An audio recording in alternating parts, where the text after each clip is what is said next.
markings. So it's just kind of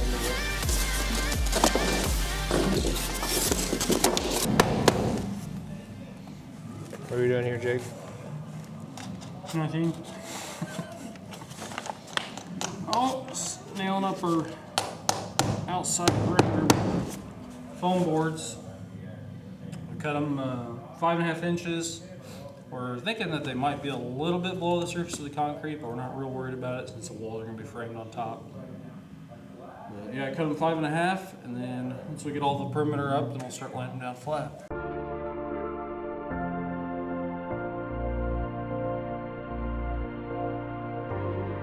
Alright, we're just going through and taping all the seams with duct tape. Biggest thing is just so when the concrete gets poured in and it starts to dry, it doesn't start settling in the cracks, and that top surface will have a bunch of little tiny dips in all the seams. Another thing too is since all the foam's on the ground, I think it actually is a little warmer in here.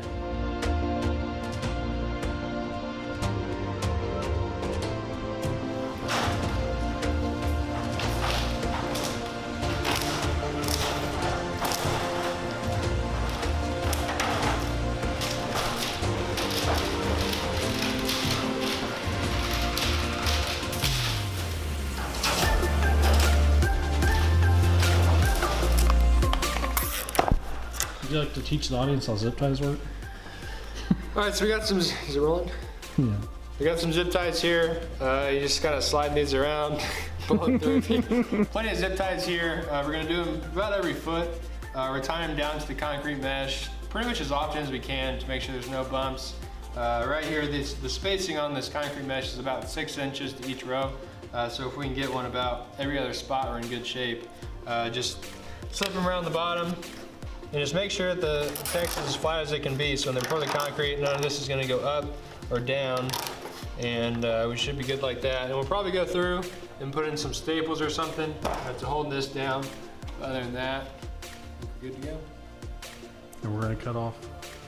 Yeah, we're gonna go back through and cut off all these things so they're not just like waving around in the concrete when we're done.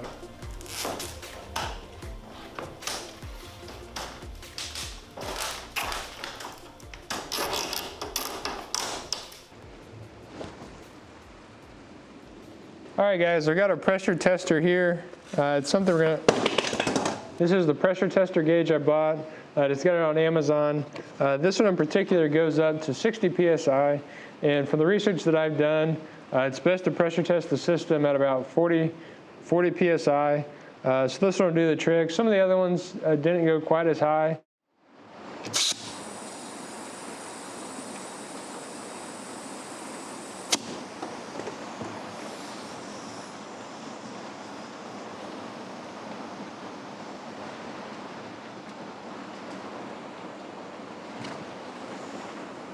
Looks like we've got a couple small leaks at each of these spots. We haven't tightened these down a whole lot, and I'm sure you don't want to over tighten them, so we're going to take this kind of slow.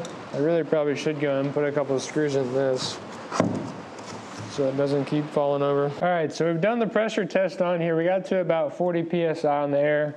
It's holding okay, but it's slowly starting to back off. Not really sure if it's something out in the rest of the pecs. We're hoping it's something right here at the manifold. I've tightened up every spot that I thought I could hear some air coming out of. Now I'm going to take a little bit of soapy water and spray on it and see if we can see any bubbles to maybe get some of those smaller spots and see if we can really pin down where it's at. We really hope that it's here at the manifold because that's, pretty easily taken care of, and we can go ahead and pour the concrete. But we want to make sure there's nothing going on out there in the pecs. It's going to be, under the concrete and something we can't fix later. But hopefully we can seal it up here at the manifold and go from there. And as you can see, there's a lot of bubbles on this side. So chances are it's a very small leak because we can't feel the air or can't hear it. But it's possible that the Teflon tape maybe tore in that corner because it's not really coming out much on the back side. But on this side and underneath, there's quite a bit of bubbles, so I think that pretty easily narrowed down where it's at. Good morning, it's Tuesday. We're meeting the concrete guy at 8:30. I'm on my way to the shop now. Pretty excited to get this concrete poured. It's been quite a bit of work to get the insulation ready, get the PEX ready, and get the pressure test done. It's been at about 60 psi for about a week, so all that went well. I had a few leaks I had to deal with, mostly at the manifold. Took care of that, and we should be good to go. So we're going right now to finish getting set up and meet the concrete guy, and hopefully everything goes smoothly, and then we can get ready to get back to work out there.